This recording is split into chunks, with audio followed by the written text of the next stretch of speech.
Well, hello everybody. Let's talk about the secret buy now button in your brain. I'm not sure that you even probably realized you had a secret buy now button in your brain, but most of us do. It goes back to the fact that there's a part of our brain, a reptilian brain, that is very active. It's the brainstem actually in the back of our heads, very active in how we actually make decisions. For all the rational choices that we believe we're making and all the weighty decisions with logic, there's actually the reptilian brain has a very important role in getting us to take an action, to change. The rest of our brain likes things as it is. The reptilian brain is primarily responsible for what drives action in us as a race.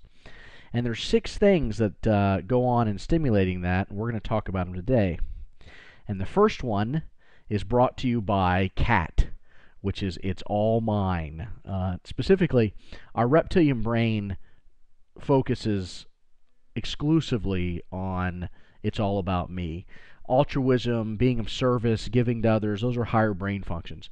The survival aspect of our brain is really interested in what the impact's going to be in my life. So the takeaway from this immediately is stop showing PowerPoint slides where your first 3 slides are all about you, because they don't care. They want to know about them, what it means to them, why this is important to them, what problem you're going to help them solve. So turn your attention in terms of how you do your presentations. That's one of the first key elements. And remember that everything must be passed through that filter. It's all about me. That's what your prospect is thinking in the back of their head. And so to pull them from all the other stuff going on in their world to this present moment, you need to pull them into something that immediately impacts them. The second one is contrast, okay? You've heard this for years in terms of pain and pleasure or risk versus reward. It needs to be a high contrast experience. And this is specifically going to be vital in you answering a critical question in any sales process, whether it's face-to-face, in a direct mail piece, on the telephone, online. Why now? All change involves risk.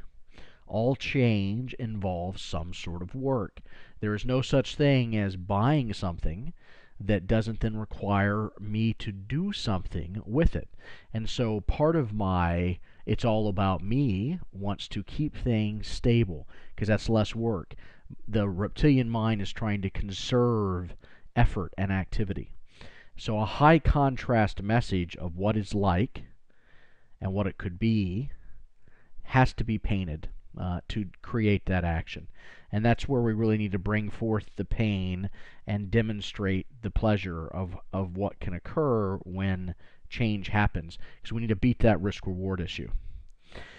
This is an important one. It's got to be tangible. I use the iPad or tablet metaphor here just simply for the fact that all of us have had the experience of the first time we picked up a tablet or an iPad, most likely an iPad firstly, because they've done such a great job with their interface, how unbelievably satisfying it was to have something concrete in our hands. We felt we were involved in it in a way much different than the traditional mouse and computer.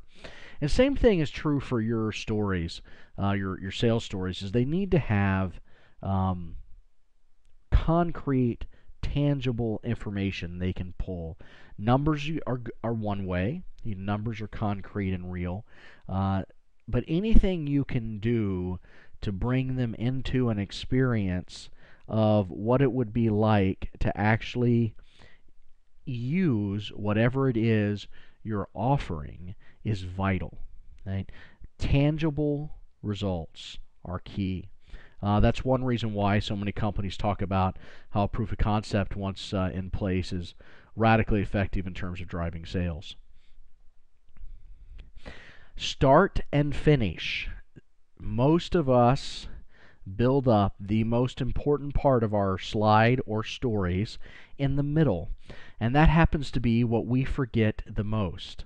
The reptilian brain likes beginnings, and it remembers beginnings, and it remembers ends. Start and finish. So, the sad fact is most people buy books, and I'm guilty of this. I've bought a few books like this where I'll only read the first 10%. And then I'll say, okay, that's interesting. I'll get back to it later on. So make that first part of your presentation and the last part of your presentation the most powerful. Your first 2 or 3 slides and your last 2 or 3 slides. And if you can even get it down to 1 or 2 slides on the front and the back with real impact, that's where you're going to have the most meaning. Emotion. We've all heard buy with emotion, justify with your head, or so that you think these are ideas that your heart's really what's driving your business.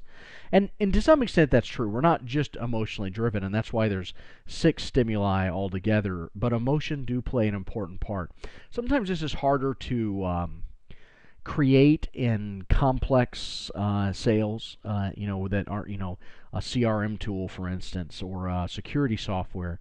But you still want to really make sure that you're trying to tap into something, even if it's the relief of the pain problem, right? When we start with that contrast of pain and pleasure, getting them to talk about the pain and also talk about imagine if the pleasure was actually produced, how that feels, can be enough to create that emotional experience. And finally, words. Look at all those words are not the best selling tool. Pictures are much better. And I draw these simple pictures on up here because you've probably seen some research. There's a great book called Back of the Napkin, which is probably one of the best resources I've ever seen on visual storytelling. When you make a story, this actually plays to the tangible side. Even though you're watching this in video, and this was produced in PowerPoint, it's very effective if you can do your presentations with a whiteboard, a pen, and a marker. The reason that is because if you can simplify the story into something you draw like that, it has a really powerful impact on helping people see what it is that they are going to necessarily do. You're actually creating the story with them, so it's evolving, and so the attention span is much more effective. So it's vital that you look at visual imagery as a key element in the process. And so those were our 6. So what is this 7th? Tell me a story. Tell me a story is a way that I want you to start thinking about how you present. You see, we're wired for story. And specifically, we're wired to hear stories and put ourselves in the position of the protagonist, the hero, so that we can learn how to experience things and how to deal with things in life. It's a beautiful characteristics of the human race that no one else shares. Not only do we have a skill for language, but we have the ability to transpose ourselves mentally into a story. And so the story itself, and we're going to do another video on this because a story has a structure. There's a certain way you want to structure every story. We're hardwired to expect certain elements in a story. But inside of your story, if the method of telling a story is part of the magic, then it's those 6 stimuli points that you really want to make sure you hit quickly and effectively to create a memorable experience for the people who are listening or reading or watching the video or whatever it is. There's got to be that sense of the story. So we'll talk about more about that in our next video, and I hope you've enjoyed this today and learned a little bit about how you can better be a brain marketer, a neuromarketer if you will, by tapping into the fundamental parts of who we are as human beings.